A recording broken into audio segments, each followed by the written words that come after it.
Somewhere on Interstate 35, in the middle of a winter storm that would break records across Texas, a metallic blue Mazda CX-5 sat abandoned on the shoulder. The keys were still inside. The battery was dead. The gas tank was empty.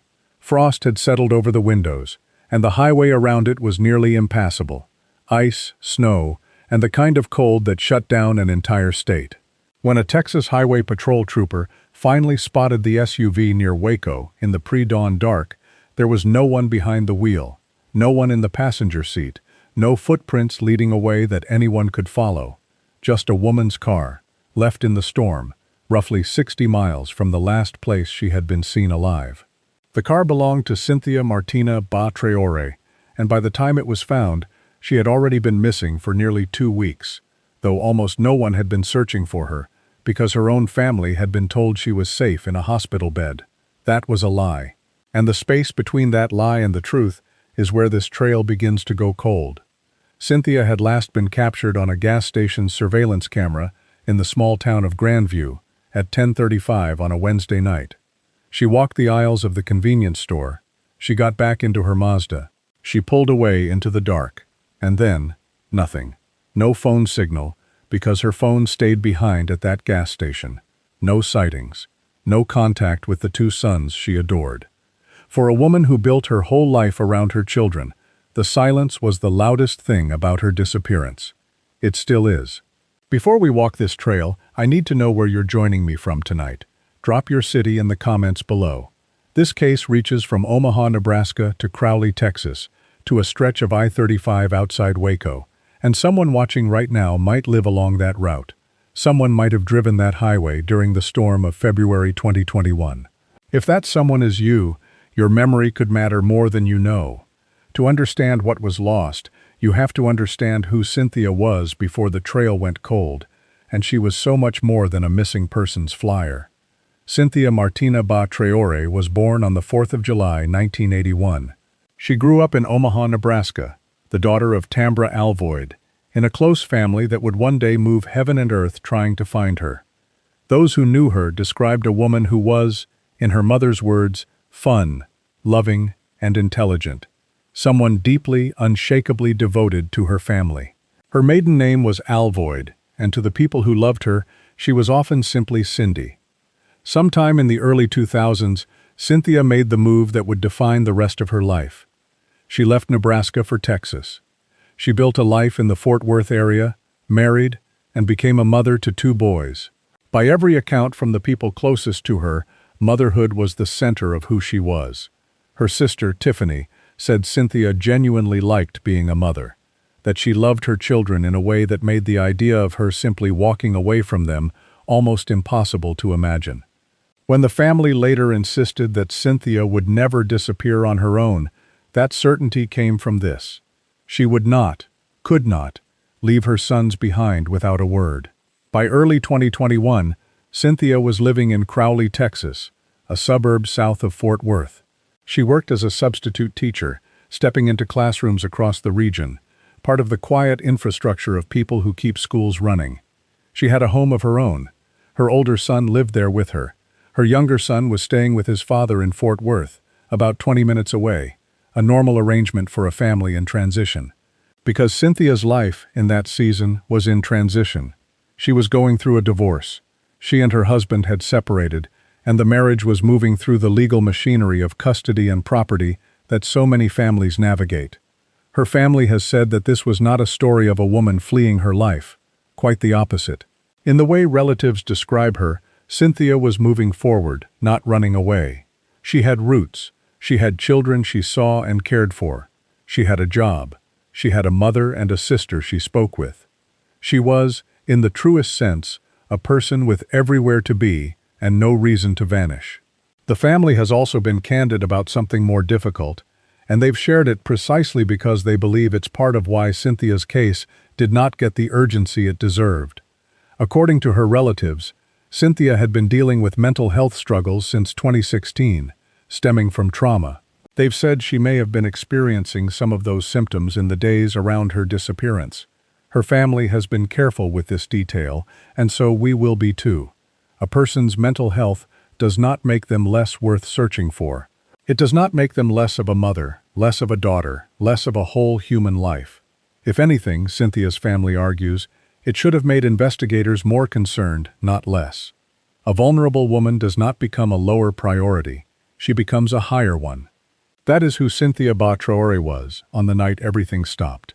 A 40-year lifetime of devotion compressed into a woman of 39, 5 feet 6 inches tall, with black hair and brown eyes, driving a blue Mazda through the Texas night, carrying, as the case records note, a small disfigurement on her right thumb that would one day become an identifying detail on a missing persons file no family ever wants to read. Now that you've met Cynthia, not a headline, not a case number, but a mother, a sister, a substitute teacher who loved the 4th of July she was born on, does she remind you of someone in your own life? A sister, a friend, a woman you know who holds a family together? Tell me about her in the comments. Saying Cynthia's name keeps her memory walking this trail with us. Now, the last day. And this is where accuracy matters most, because the timeline of Cynthia's disappearance is riddled with the kind of confusion that lets a trail go cold. It was Wednesday, February 3rd, 2021. At some point that evening, Cynthia left her home in Crowley. Her older son later told a relative that his mother had gone out to run errands and simply never came back. That, in the end, is the plain and devastating shape of it. A woman ran errands and did not return. The last confirmed sighting of Cynthia Bah-Traore comes from a Shell gas station in the 1000 block of East Kreiner Street in Grandview, Texas, a small town in Johnson County, roughly 26 miles south of her home in Crowley. The station sat near Interstate 35W. Surveillance cameras captured her there at 10:35 that night. The footage shows Cynthia inside the convenience store, walking the aisles. According to Lieutenant Michael Tate of the Crowley Police Department, several witnesses saw her at the store that evening and described her behavior as, in his words, a little odd. Her family has connected that observation to the possibility that she was experiencing symptoms of her mental health struggles that night. On the video, Cynthia moves through the store. Then she leaves. Her Mazda is seen pulling away from the station. And that is the last verified image the world has of her. A woman getting into her own car and driving off into a February night that, importantly, was not yet stormy. The historic winter weather that would later define this case had not arrived on February 3. That comes later. On the night Cynthia vanished, the sky over North Texas was ordinary. There is one more detail from that gas station that has haunted this case ever since. Cynthia's cell phone was reportedly found there. She left it behind. For a mother of two, for anyone in 2021, a phone is a lifeline, a tether to your children, your family, your world. To leave it at a gas station and drive into the night is either a decision or an accident, and no one has ever been able to say for certain which. But whatever the reason, from the moment that phone stayed behind on the counter, Cynthia was, in the most literal sense, unreachable. And then the timeline does something strange, because Cynthia disappeared on February 3, but her family did not begin to fear she was missing until days later, and the reason for that delay is one of the most troubling threads in the entire case. None of Cynthia's immediate family lived in Texas. Her mother and sister were in Nebraska, so when Cynthia went quiet, there was no one across the dinner table to notice immediately. The first real alarm came on Friday, February 5th, when a relative called the family. Cynthia's son had mentioned that his mother hadn't been home since Wednesday. That, her sister Tiffany later said, was when the family started getting activated, when the fear became real. When they couldn't reach Cynthia, the family did what families do. They started calling everyone who might know where she was. Among the people they contacted was Cynthia's estranged husband. And what he told them changed everything. He told the family that Cynthia was in the hospital. For a frightened family, that was, in a terrible way, a relief. If she was in a hospital, she wasn't missing. She was hurt, maybe, or unwell. But she was somewhere. She was found. The urgency drained out of the search. The divorce hearing that had been on the calendar was rescheduled because Cynthia was believed to be hospitalized. Everyone's fear was, briefly, put to rest by a single sentence. Except it wasn't true. The family began calling local hospitals, trying to reach Cynthia, trying to find her room. Day after day they called, and eventually, according to the family's account, a nurse, moved by their desperation, told them the truth. Cynthia was not there. She had never been admitted. There was no hospital bed. There was only a lie, and behind that lie, a woman who had already been missing for days that could never be gotten back. Cynthia's mother, Tambra Alvoyd, formally reported her daughter missing to the Crowley Police Department on February 6, 2021. But the damage of those lost days, the days a family spent believing she was safe, would echo through everything that came after. In the world of missing persons, the first hours are everything. The trail is hottest at the start, and this trail had been allowed to cool before anyone even knew to run. That brings us to the search, and to the storm. Because while Cynthia's family was making phone calls, discovering the hospital story was false, and trying to convince authorities that something was deeply wrong, the weather itself was closing in. From roughly February 11 to February 20, 2021, a historic winter storm engulfed the entire state of Texas. It was one of the most severe cold events in the state's recorded history. Freezing temperatures, ice, snow, and a power grid that buckled and failed, leaving millions of Texans without electricity, some for a week or more. It was national news. It was, for much of the state, a genuine emergency.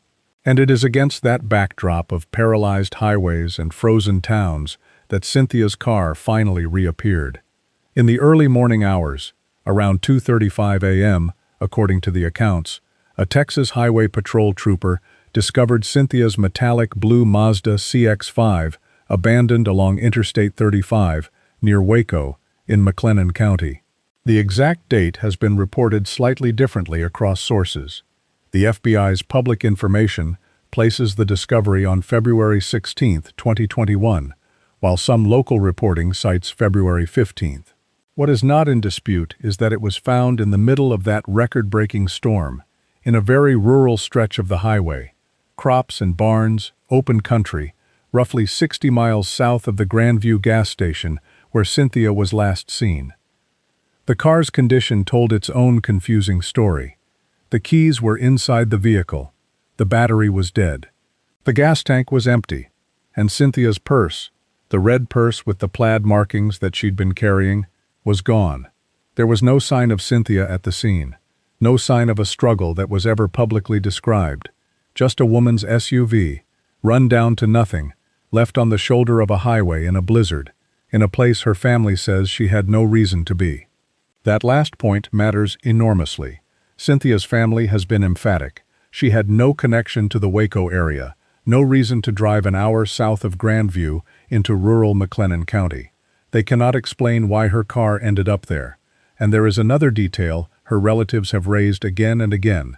Cynthia, they say, had poor night vision.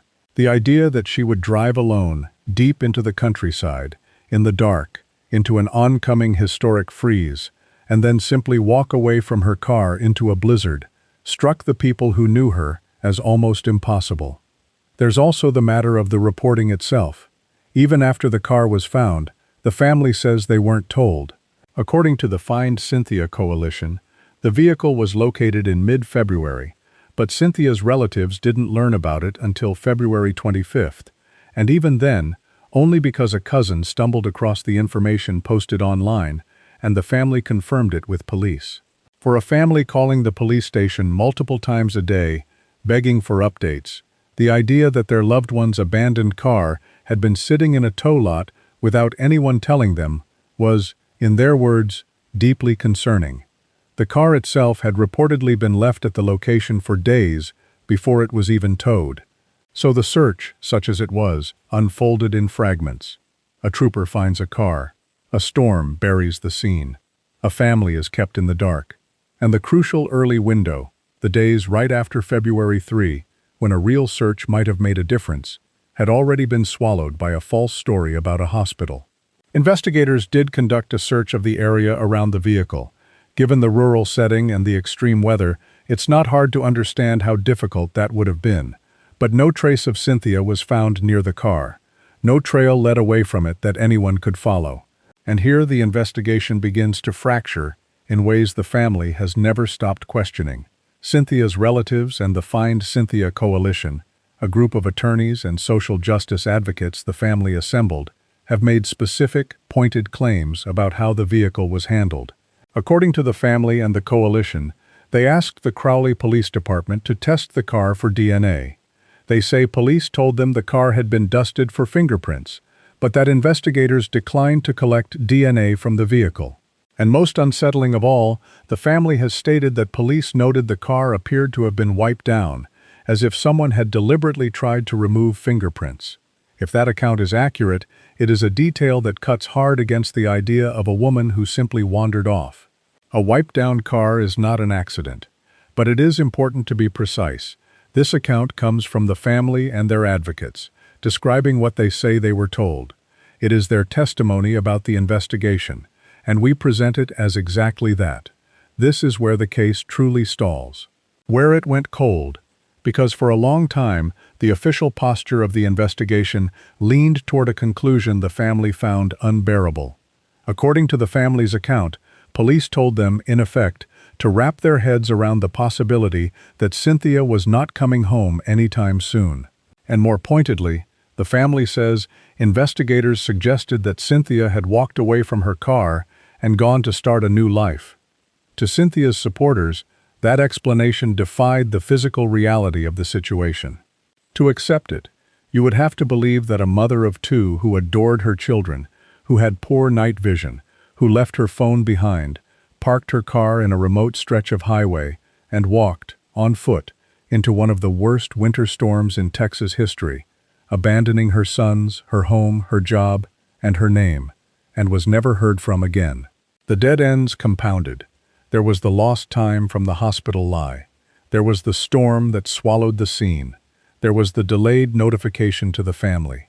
There was the disputed handling of the vehicle. There were the jurisdictional seams.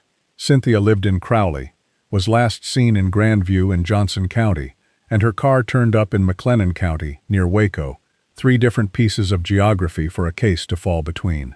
And there was, the family believes, a deeper failure, the reality that Cynthia was a black woman, dealing with mental health struggles, in the middle of a divorce, and that the intersection of those things shaped how seriously her disappearance was taken.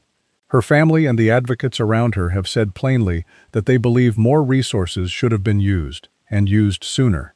For years, the case simply sat. Regional coverage came and went. Flyers went up, and Cynthia's family kept calling, kept pushing, kept refusing to let her become a name that faded. You've now seen everything this investigation had, and everything it lost. The days erased by a false hospital story. A car found in a storm with the keys inside and the purse gone. A family kept in the dark. A vehicle that, according to Cynthia's relatives, may have been wiped clean. Before I walk you through the theories, I want to hear yours. Knowing what you know now, what do you think happened to Cynthia Bah-Traore on that highway? Drop your theory in the comments. There are broadly 3 theories that have circulated around Cynthia's disappearance. Each deserves to be laid out fairly. None has been proven, and it is not this channel's place, or anyone's without evidence, to declare which is true. The first theory is the one that law enforcement, at least early on, appeared to favor, that Cynthia left of her own accord. In this reading, the surveillance footage matters a great deal. The video from the Grandview gas station reportedly shows Cynthia walking through the store on her own, with no one forcing her, no visible signs of distress or coercion. She got into her car and drove away by herself. She left her phone behind, which, in the voluntary departure theory, could be read as someone deliberately cutting digital ties. Her purse was gone from the car. And she was, the theory notes, a woman under real strain, a difficult divorce, custody proceedings, and documented mental health struggles. Adults are allowed to leave. It is not, in itself, a crime, and in cases where there's no immediate evidence of foul play at the scene, investigators are often trained to consider that a competent adult may have chosen to walk away. That's the first theory, and on paper, it has a certain internal logic. But there's a serious problem with it. To believe Cynthia voluntarily started a new life, you have to believe she abandoned her car in a remote stretch of highway and walked into a record-setting blizzard, on foot, at night, with the poor night vision her family describes, leaving behind 2 sons she was devoted to, her home, her job, and every person who loved her, without a single word in more than 5 years. Does that hold together for you, or does it fall apart the moment you picture that highway in the storm? Tell me which way you're leaning in the comments. The second theory is the one Cynthia's family believes with everything they have, that she met with foul play. The pillars of this theory are the details that never fit the voluntary explanation. The estranged husband who told the family Cynthia was in the hospital, a statement that was false, and that cost the search precious days. The car found far from anywhere Cynthia had reason to be. The reported condition of that car, which the family says appeared wiped down, the purse that vanished while the keys stayed in the ignition, and the simple, human argument that anchors all of it, Cynthia would not have left her children. As her mother, Tambra Alvoyd, put it, whoever parked that car knows where Cynthia is. In this theory, someone drove that Mazda to that lonely stretch of I-35, left it there, and knows exactly what happened to the woman who owned it. It is worth stating clearly and carefully, no one has been publicly named by law enforcement as a suspect or person of interest in Cynthia's disappearance. No one has been charged. The foul play theory is the family's conviction, and the direction much of the public scrutiny has turned. But it remains, at this point, a theory, and the questions it raises have not been publicly answered by investigators. The third theory is the quietest and the hardest, and it lives in the overlap between the first two, that Cynthia, while experiencing a mental health crisis, became disoriented or endangered on her own, and that the storm and the isolation of that rural highway did the rest. In this reading, there need not be a villain, only a vulnerable woman, a car that ran out of gas in the worst possible place at the worst possible time, and a landscape that could hide a person for years. It is a theory that some find more merciful and others find harder to accept, because it, too, leaves the central question unanswered. If that's what happened, where is she? Extensive searches of the area turned up nothing, and so this theory, like the others, ends at the same wall. The truth is that all 3 theories crash into the same absence. There is no body. There is no confession. There is no piece of physical evidence that has been made public that closes the door on any of them. What there is, instead, is a car in a storm, a phone on a counter, a hospital that never had her, and a family that has never stopped asking. This trail has been cold for more than 5 years now. But cold cases get solved every single year, sometimes after decades, when a new witness finds their conscience, when a piece of evidence is finally tested, when someone who's been carrying a secret can't carry it anymore. If you've ever followed a case that finally cracked open after years of silence, tell me about it in the comments. Those stories are not just interesting. They are the reason families like Cynthia's keep their porch lights on. They are proof that the wall investigators hit is not always the end of the road. So where does the trail stand today? Cynthia Bah-Traore is still missing. Her case remains open and classified as active by the Crowley Police Department. In the years since her disappearance, her family transformed their grief into something relentless. They formed the Find Cynthia Coalition, a group of attorneys and social justice advocates who have pushed the case into the public eye and demanded answers from investigators. The coalition has offered a reward of $50,000 for information leading to Cynthia, an offer renewed and amplified around the anniversaries of her disappearance, including the 4-year mark in February of 2025. The case has also drawn national attention that eluded it in those first crucial weeks. Access Hollywood featured Cynthia's story in January 2022, partnering with the Black and Missing Foundation. The true crime podcast Black Girl Gone devoted a 2-part series to her case, with its host describing it as one of the worst examples she'd encountered of a case failing to be properly investigated. The Vanished podcast dedicated 2 full episodes to her disappearance in the summer of 2024. Journalist Roland Martin covered the case on his show Unfiltered in June 2024, spotlighting the suspicious circumstances, the handling of the investigation, and the reward. And Dateline NBC brought the story to a national audience, framing Cynthia's disappearance within a larger and painful truth: how women who sit at the intersection of race, gender, and mental health are so often the ones whose cases go undersearched and undercovered. There has been movement on the investigative side as well. In May of 2024, an FBI agent was assigned to Cynthia's case and obtained a 75-page police report from the Crowley Police Department. Cynthia's family has continued to press, reaching out to legislators, to the FBI, and beyond. And the Find Cynthia Coalition has repeatedly urged authorities to examine avenues they feel were never fully pursued, including Cynthia's laptop, her storage, and any insurance policies connected to her disappearance. At the same time, the family has voiced ongoing frustration, saying that even with federal involvement, they have not felt the investigation moving with the urgency they've begged for across 5 long years. Their advocacy and their disappointment continue side by side. But every one of those efforts, every podcast, every reward flyer, every anniversary vigil held at the Grandview gas station where Cynthia was last seen, comes back to the same purpose: to find her, to bring her home, to give her mother, Tambra, the answer she has said she prays for, that her daughter deserves to be found, that everyone deserves to be found. If you have any information about the disappearance of Cynthia Martina Bah-Traore, please contact the Crowley Police Department at 817-297-2276. The case is assigned to Detective Robles, and the report number is 212045.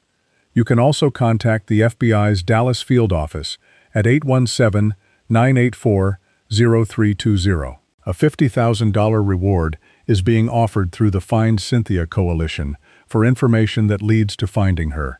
You can remain anonymous, and you do not need to be certain. You only need to say what you saw. Cynthia was a mother who loved the 4th of July she was born on, a sister, a daughter, a substitute teacher who stepped into classrooms full of other people's children and came home to her own. She was 39 years old when she drove away from a gas station and into a silence that has now lasted more than 5 years. Somewhere out there is the answer to what happened on that dark highway before the storm rolled in. Someone knows why her car ended up near Waco. Someone knows what was done or what went wrong, and that someone has been carrying it for a very long time. Somewhere in America, this trail is still cold, but someone out there remembers something. If that someone is you, make the call.